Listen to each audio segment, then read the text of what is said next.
All right, we are 4-0 in our last 4 daily best plays, 5-0 in our last 5 board member picks.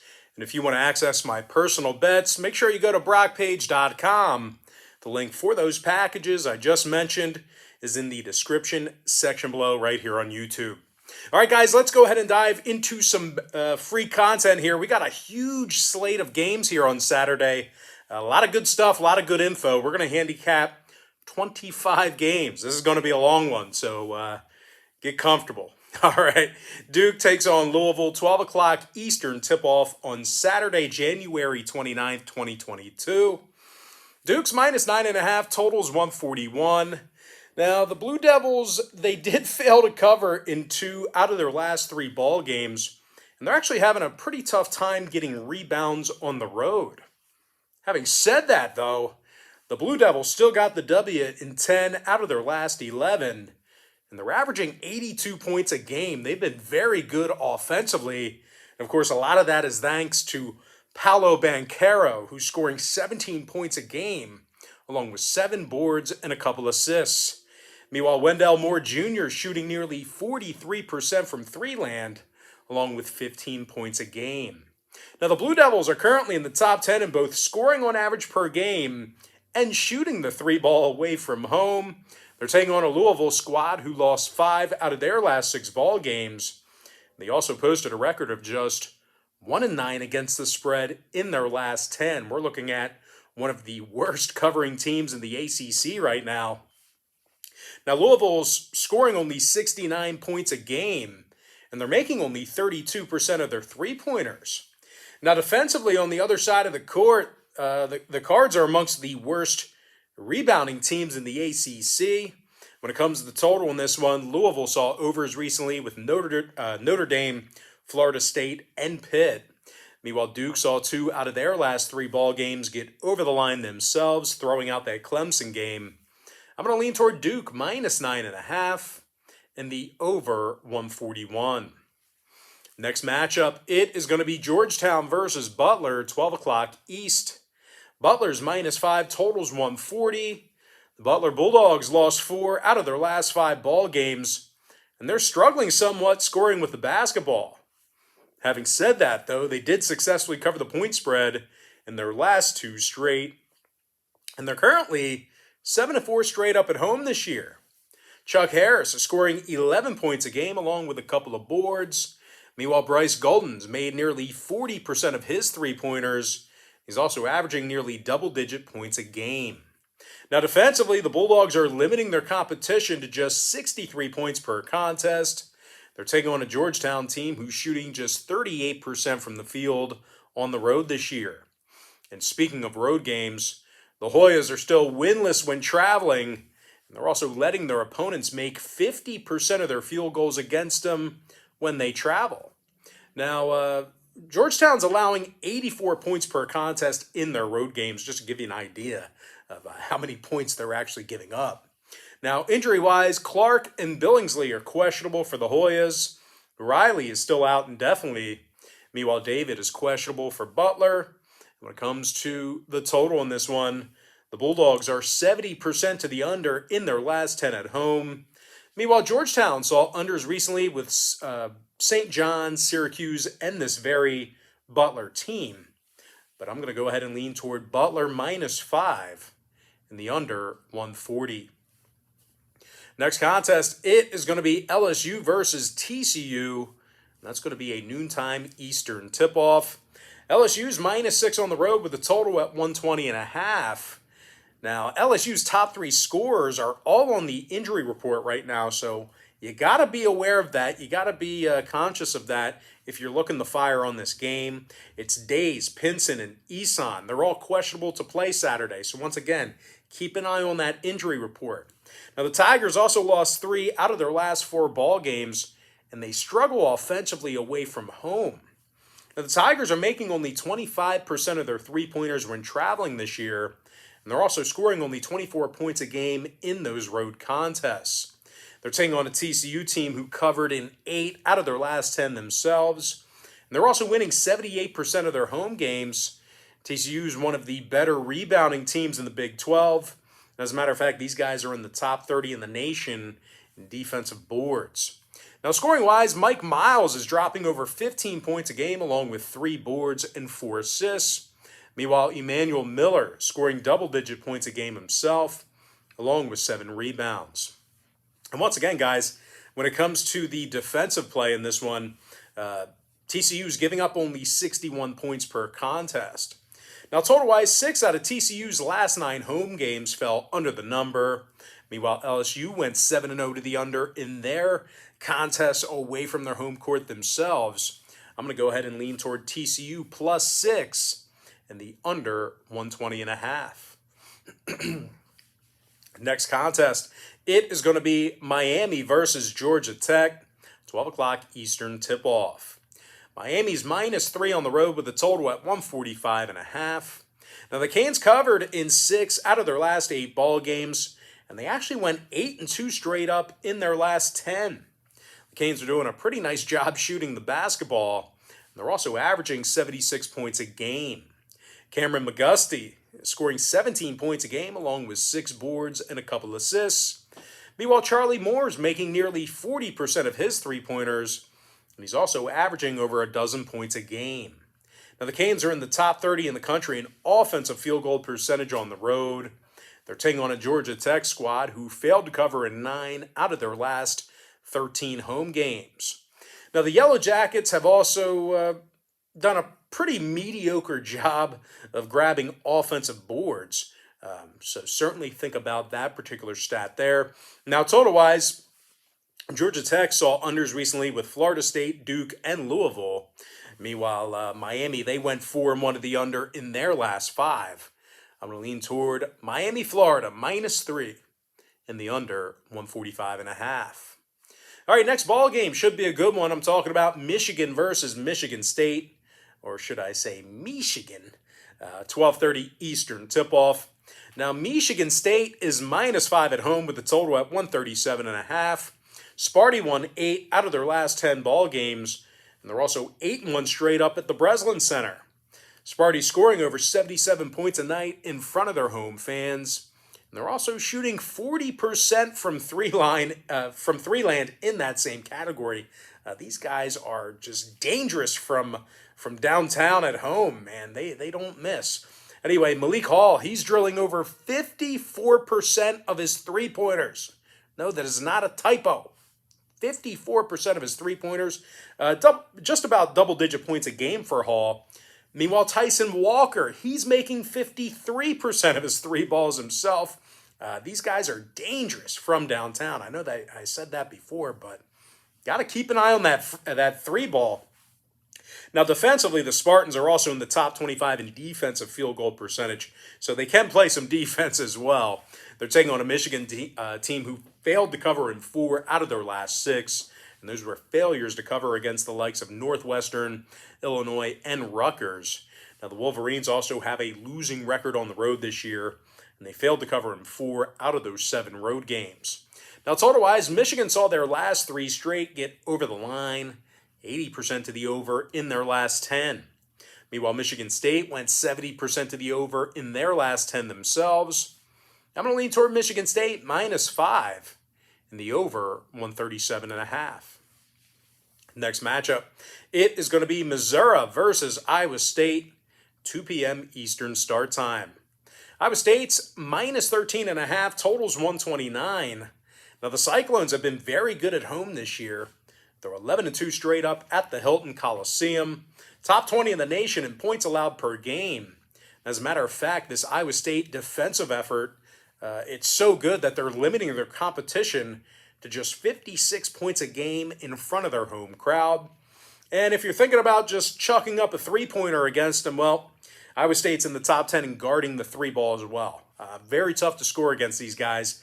Now, when it comes to the offensive play in this one, Isaiah Brockington is scoring nearly 17 points a night, along with 7 boards and 40% shooting from three land.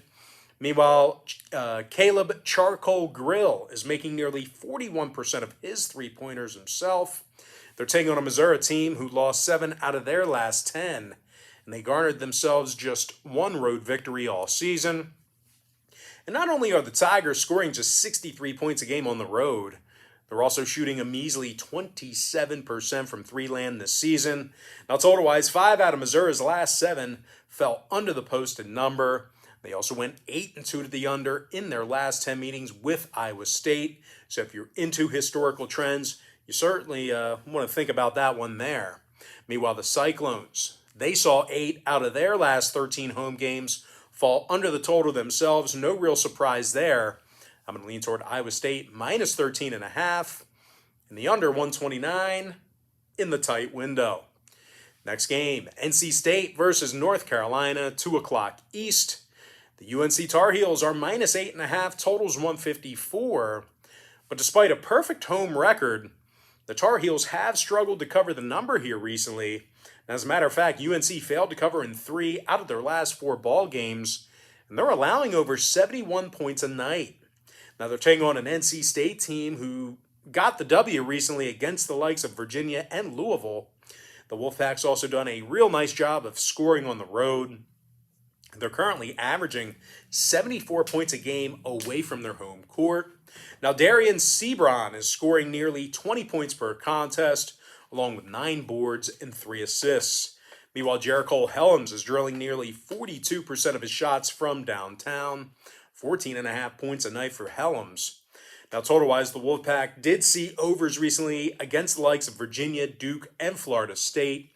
They also went 70% to the over in their last 10 meetings with UNC.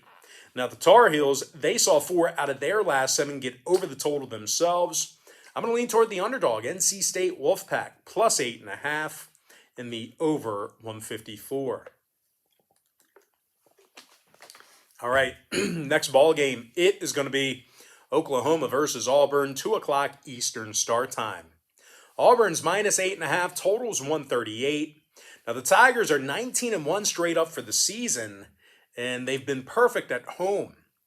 And speaking of home, they've also been darn near perfect covering the point spread there. Auburn's 9-1 against the spread in front of their home fans. And they're also scoring over 80 points a game in that very same category. Jabari Smith is averaging over 15 points a game, and he's shooting nearly 41% from three-land.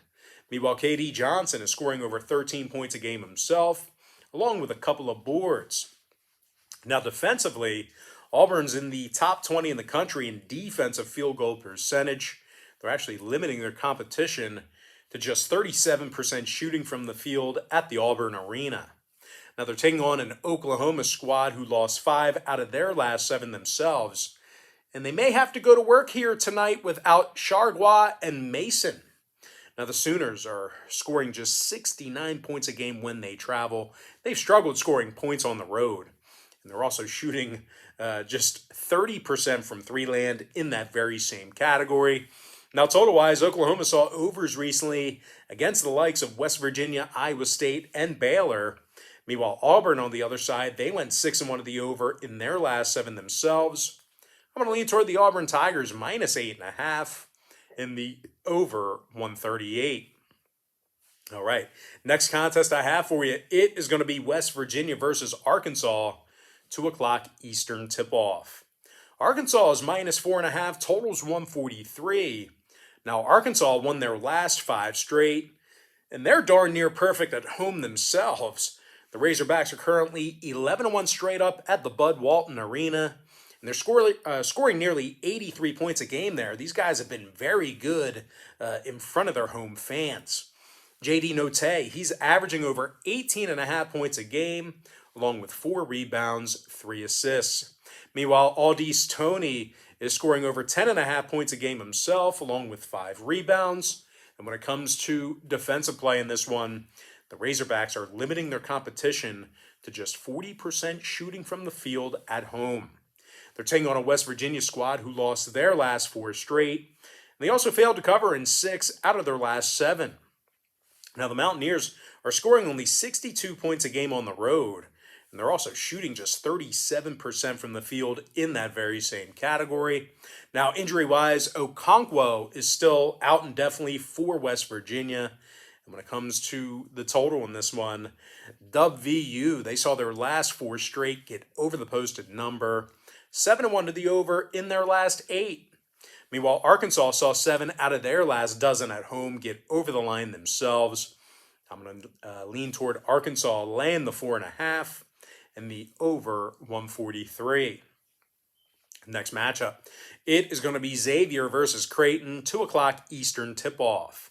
Xavier's -1, totals 138.5. Now, the Musketeers got the W against the likes of DePaul, Butler, and this very Creighton team recently. A lot of really good conference wins, really, in this Big East. Very important to beat conference opponents. It's a tough conference, and you got to take care of business when you play teams like DePaul and Butler, because if you take them even remotely lightly, they'll come up and get you. Now, even though the Musketeers did get the W against those teams, you just got to keep in mind that Xavier scores just 68 points a game when they travel, and they're shooting only 33% from downtown. So although I made a little bit of a case here for Creighton, there's a lot of problem areas. I'm sorry. I don't know what I'm talking about. Anyway, they're taking on a Creighton squad who successfully covered in 5 out of their last 7. They're winning 78% of their ball games at home. Jack Nungy's averaging 12.5 points a game along with 7 rebounds. Meanwhile, Nate Johnson, he's drilling nearly 41% of his shots from beyond the arc. The Blue Jays are making nearly 49% of their field goals as a team at home. Meanwhile, defensively, they're limiting their opponents to just 38% shooting from the field in front of their home fans. Let's just skip that game. I'm all messed up because I always get Creighton and Xavier mixed up. So I'm making a point for one team, not making a point for the other team, and then at the end, skip that game. That's a no bet, right? Everybody, that's what you see on these big stations. They break down a game for 5 minutes and they say no action. We're not going to, that's a stay away game. All right. That was poor production there. Anyway, next contest, I promise this one's going to be good. Big Ten action. I'm talking about Indiana versus Maryland, 2:30 Eastern tip-off. Indiana's -2, totals 135.5. The Hoosiers won 7 out of their last 10 ball games. They covered the number a bunch of times during that stretch. Hoosiers are scoring 76 points a game when they travel. They're in the top 20 in the country in shooting from the field on the road. Trace Jackson Davis, he's averaging over 18 points a game, along with 8 rebounds and a couple of blocks. Meanwhile, Parker Stewart is making nearly 46% of his three-pointers. Now, the Hoosiers are taking on a Maryland team who lost 5 out of their last 8. And they're covering the number in just 25% of their home games. As a matter of fact, the Terps have struggled shooting the basketball at home. They're making just 29% of their three-pointers at the Xfinity Center. Now, total-wise, Maryland saw 6 out of their last 9 get over the line. Meanwhile, Indiana went 5-1 at the over in their last 6. I'm going to go ahead and lean toward Indiana -2. In the over 135.5. Sometimes when I make notes and stuff, I just been, it doesn't make sense, right? So Xavier and Creighton, I get mixed up. Those are two teams that sound and feel the same to me. So anyway, sorry, I'm still thinking about that. But anyway, next matchup, it is going to be Virginia Tech versus Florida State, 3 o'clock Eastern start time. Florida State's -1.5, totals 130. Now, the Noles won 8 out of their last 10 ball games, and they suffered just 1 defeat at home this year. Florida State scoring 79 points a game at home, and they're led by Caleb Mills, who's scoring over 13 points a game, along with 2 rebounds and a couple assists. Meanwhile, Matthew Cleveland scoring double-digit points a game himself, along with 4 rebounds. Now, when it comes to defensive play in this one, the Noles are limiting their opponents to just 41% shooting from the field at home. They're taking on a Virginia Tech team who's on a 3-game losing streak themselves, and they also dropped 7 out of their last 10. Now, the Hokies are scoring only 63 points a game on the road, and they're also doing a poor job of rebounding offensively. Now, total-wise, Virginia Tech saw 5 out of their last 8 road games fall under the posted number. Meanwhile, Florida State saw 4 out of their last 6 fall under the total themselves. I'm going to lean toward Florida State minus 1.5 in the under 130. Next contest, it is going to be Baylor versus Bama, 4 o'clock East. Baylor's minus 4, totals 152.5. Now the Baylor Bears are on a 3-game winning streak. They've also gone 8-0 straight up in their contests away from home. The Bears give up only 59 points a game, and they're limiting their competition to only 29% shooting from three-land. Now scoring-wise, LJ Cryer's averaging over 13.5 points a game. He's also making 47% of his three-pointers. Meanwhile, Adam Flagler's averaging 12.5 points a game, along with 2 boards and 3 assists. Now, the Bears are averaging 79 points a game, and they're shooting over 42% from three-land on the road.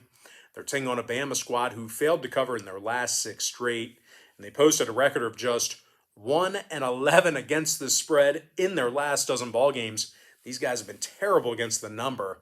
Now, the Crimson Tide's also been little threat shooting the long ball. They're actually shooting just 30% from three-land this season. Meanwhile, defensively on the other end of the court, these guys are allowing 75 points a game. Now, injury-wise, Miles is out. Gary is questionable. Meanwhile, for Baylor, Akinjo's also been listed as questionable for them. And when it comes to the total in this one, Bama's 6-3 to the over in their last 9. Meanwhile, Baylor went 60% to the over in their last 10 themselves.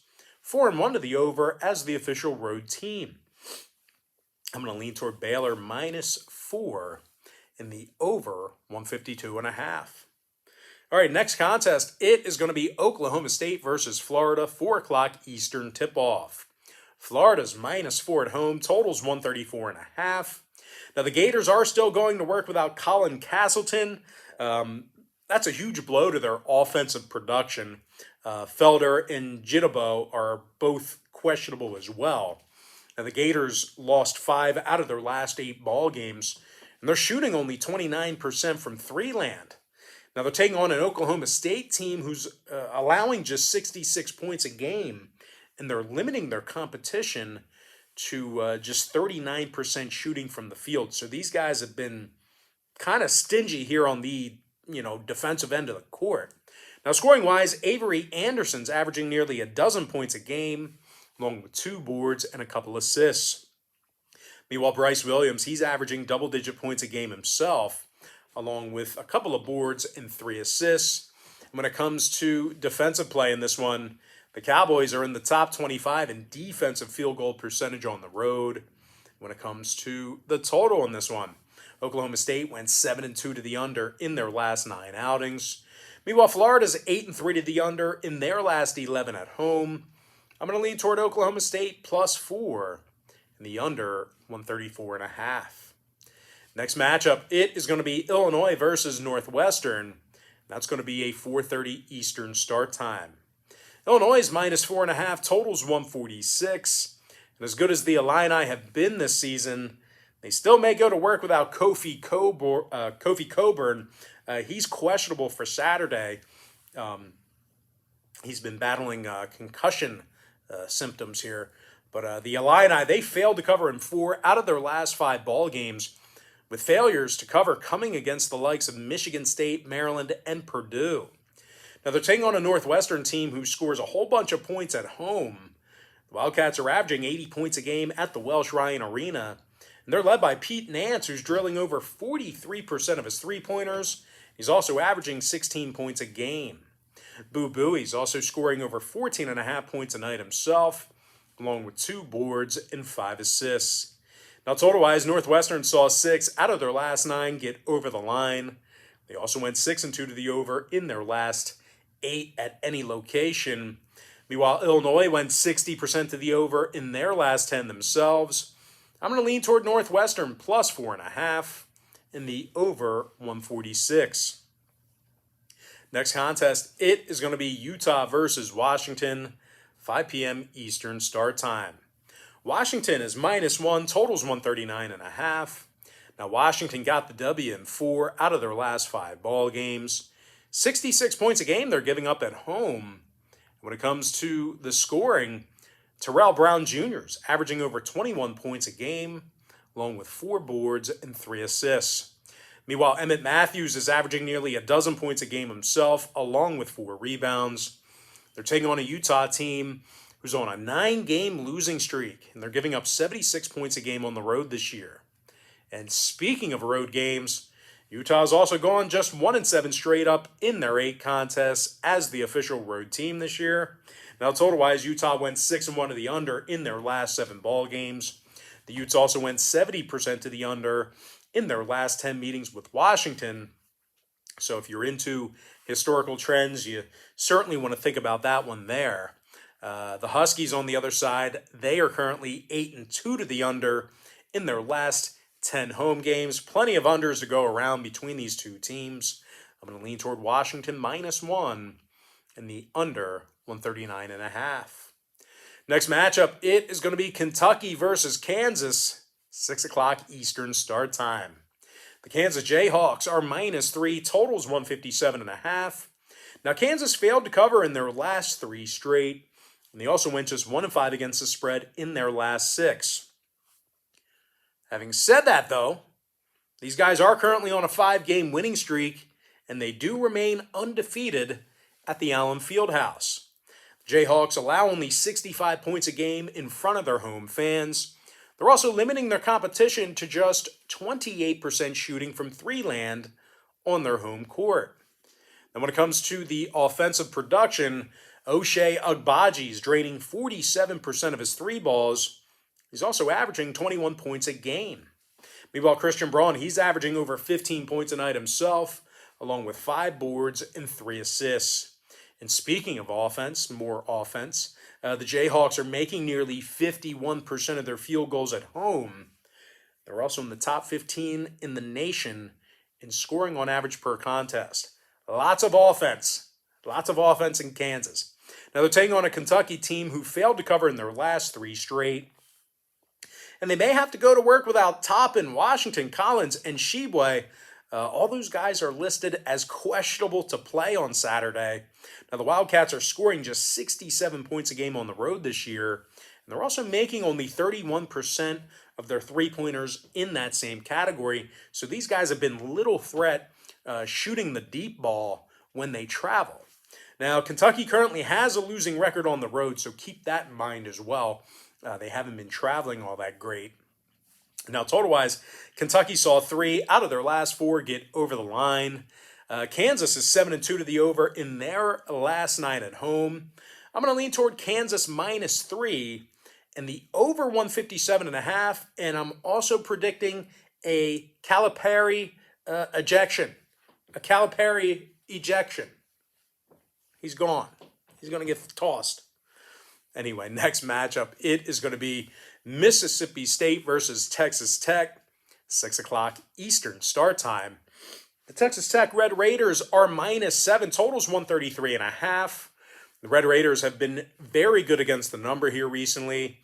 They're 3-0 against the spread in their last 3, 80% against the number in their last 10. Now, the Red Raiders have also been absolutely dominant at home. They're 12-0 at the United Supermarkets Arena, and they're covering in 75% of those home games. Now, Bryson Williams, he's making 47% of his 3-pointers this year. He's also averaging 13 points a game. Meanwhile, Terry Shannon is scoring a dozen points a game himself, along with a couple of boards. Texas Tech is scoring 82 points a game at home this year, and they're making nearly 52% of their field goals there. They're taking on a Mississippi State team who's officially 0-3 straight up as the road team. Now, the Bulldogs gave up over 81 points a game during that stretch I just mentioned, those 3 road losses. And they also let their opponents make 50% of their field goals against them in that same category. Now, injury-wise, Smith is questionable for Mississippi State. Meanwhile, for Texas Tech, Agbo and Calhoun are questionable for them. Now, total-wise, Tech saw their last 3 straight get over the posted number, 5-2 to the over in their last 7. Meanwhile, Mississippi State, they saw their last 8 straight get over the number themselves. I'm going to lean toward Texas Tech -7 in the over 133.5. Next contest, it is going to be Virginia versus Notre Dame, 6 p.m. Eastern start time. Notre Dame is minus 4.5, totals 122. Now, the Irish have won their last 3 straight, and they also got the W in 9 out of their last 10. Having said that, though, they've struggled a bit guarding the 3 ball, and they've had some issues grabbing defensive boards at home.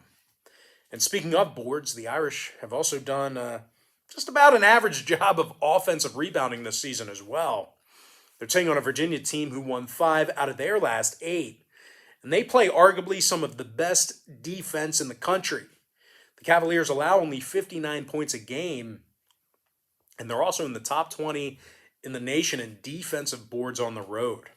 Now, scoring-wise, Jaden Gardner's averaging 14 points a game along with 6 rebounds. Meanwhile, Kihei Clark, he's making nearly 40% of his three-pointers. He's also averaging just about double-digit points a game. Now, total-wise, Virginia saw 4 out of their last 6 fall under the posted number. They're also 60% to the under in their last 10 meetings with Notre Dame. Meanwhile, the Irish saw 6 out of their last 8 home games fall under the total themselves. I'm going to lean toward Virginia plus 4.5, under 122.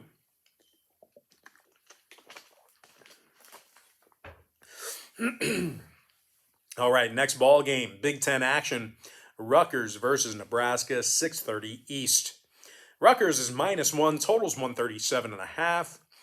But despite winning 6 out of their last 9, this Rutgers team has done a poor job of winning on the road.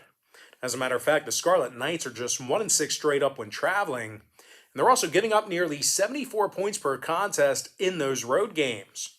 They're taking on a Nebraska club who does a pretty nice job of scoring at home themselves.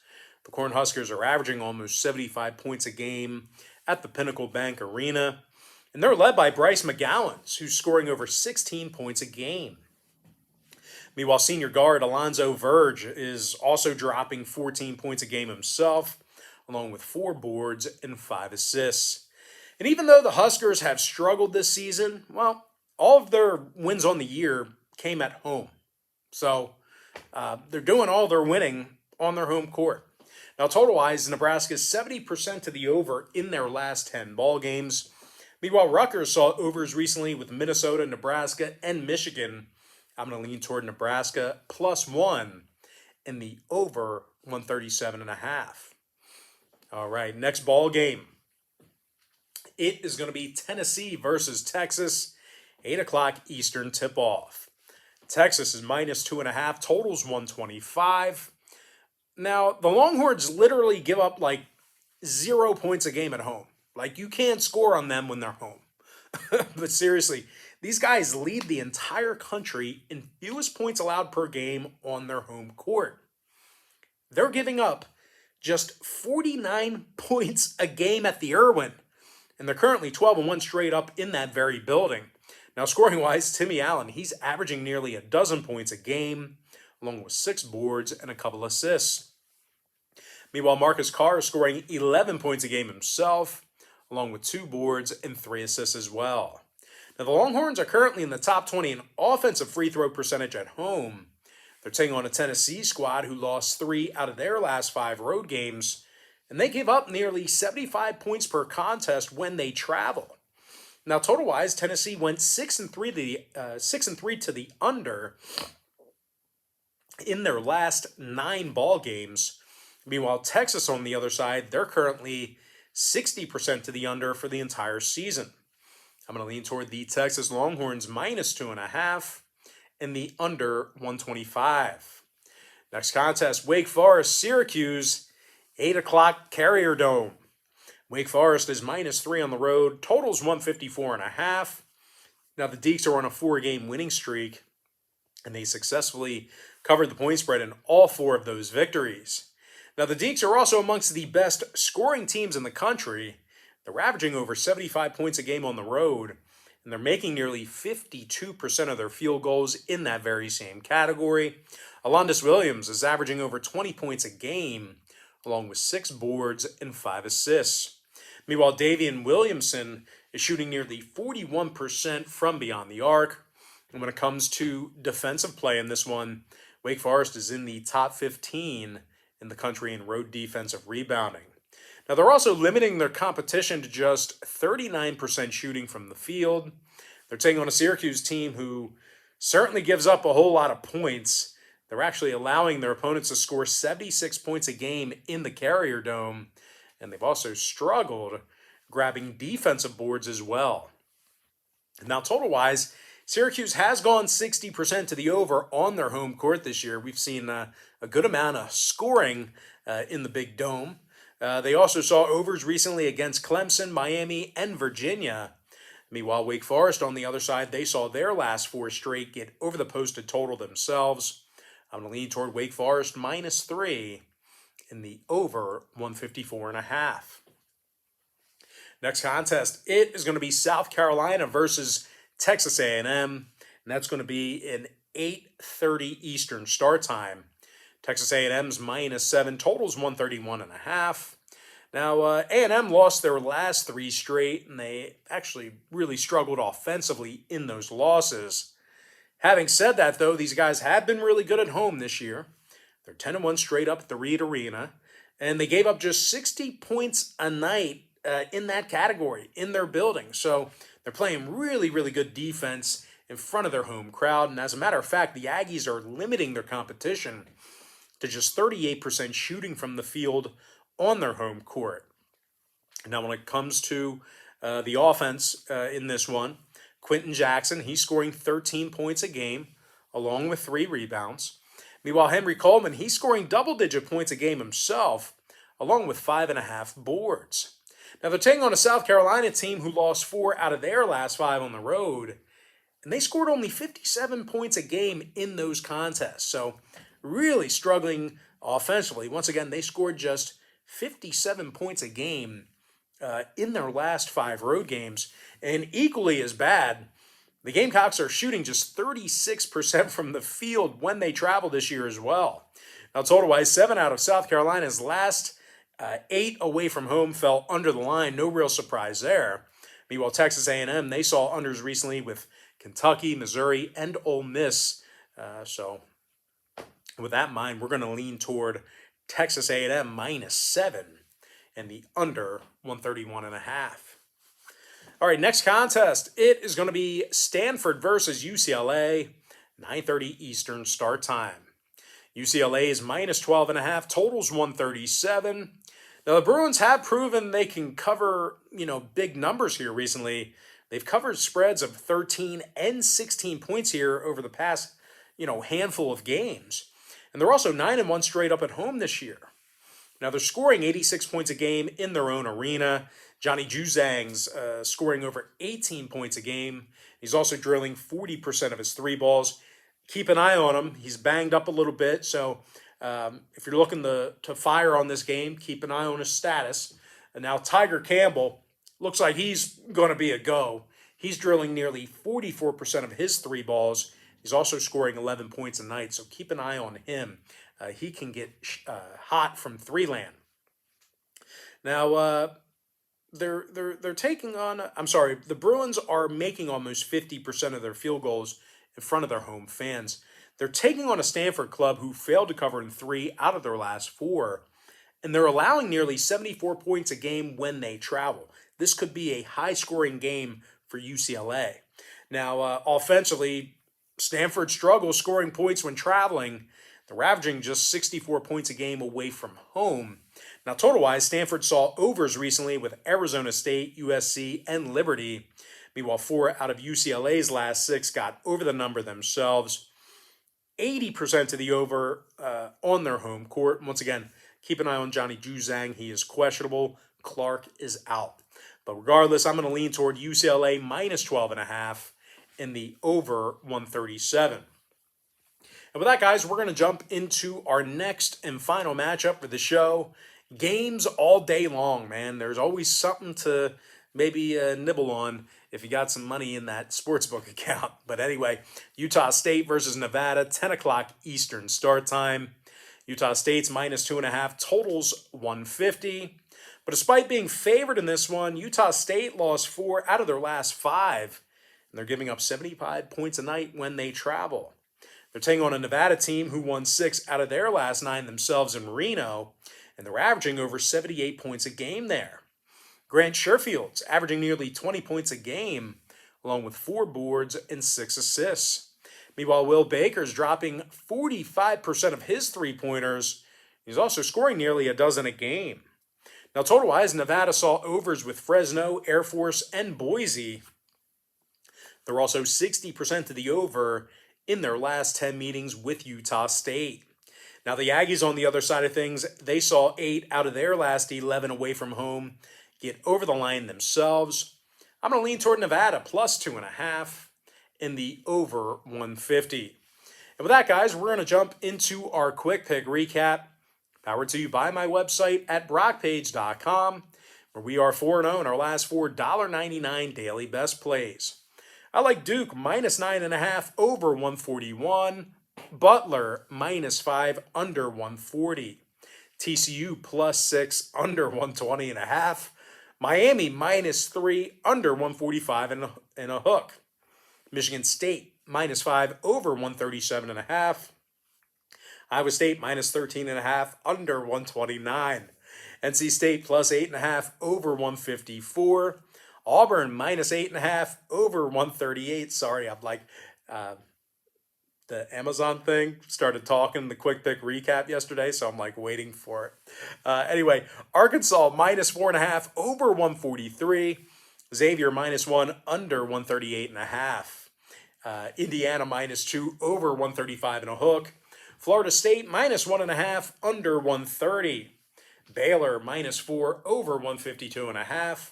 Oklahoma State plus 4 under 134 and a hook. Northwestern plus 4.5 over 146. Washington minus 1 under 139.5. Kansas minus 3 over 157.5. And a Calipari ejection. Texas Tech minus 7.5 over 133 and a hook. Virginia plus 4.5 under 122. Nebraska plus 1 over 137.5. Texas minus 2.5 under 125. Wake Forest minus 3 over 154.5. Texas A&M minus 7 under 131 and a hook. UCLA minus 12.5 over 137. And before I give you my next and final free pick for the video, one final reminder that we are 5-0 in our last 5 board member tier package picks on brockpage.com as well. I'm going to lean toward Nevada plus 2.5 and the over 150. And with that, guys, that's going to do it for me. Don't forget to check me out on brockpage.com. Now, if you guys do end up getting a membership here today on my website, just keep in mind you're going to get billed the day you sign up and then the first of every month following that. So if you do end up getting a membership here today on my website, you're going to get access to those picks through the end of January. And if you continue to opt in, you're going to get billed again on February 1st. I always tell folks in every single video, the earlier in the month you sign up, the better. I also got to tell you this, one of the best benefits of being a board member tier package is not only are we hotter than a pistol right now in the board member tier package picks themselves, but board members get access to every single pick that I give out on that website. The board member tier, it's the most expensive package that I have. All the cheaper packages that I offer, they're included with the board member package. So it's great value. You get anywhere between, 4 to 6 picks a day. It's certainly great value. It's even better value when you sign up on the first of the month. But anyway, guys, most importantly, I got to thank you for joining me right here on YouTube. I really hope you enjoyed all this great free content, all this great free information. We're producing the videos a little bit earlier. Some of these videos, like this one, we're producing a day in advance. And I'll tell you what, it's paying off. We're getting a lot more views, a lot more engagement. So I appreciate it, guys. It's more hard work on my part, and you guys are delivering with the views. So I appreciate it. You guys are the best. Nothing's easy, man. Nothing's easy. So I appreciate it. It's kind of like a small victory for Brock Page Productions, how we've boosted views. I mean, we're looking at, kind of like a 35 to 40% boost in total views just over the past couple of days, putting the content out a day earlier. So you guys are the best. Thank you so much. With that, guys, happy Friday to you. Best of luck to you. Happy Friday or Saturday to you, depending on when you're watching this. Best of luck to you. And I look forward to seeing you later on today on my website at brockpage.com.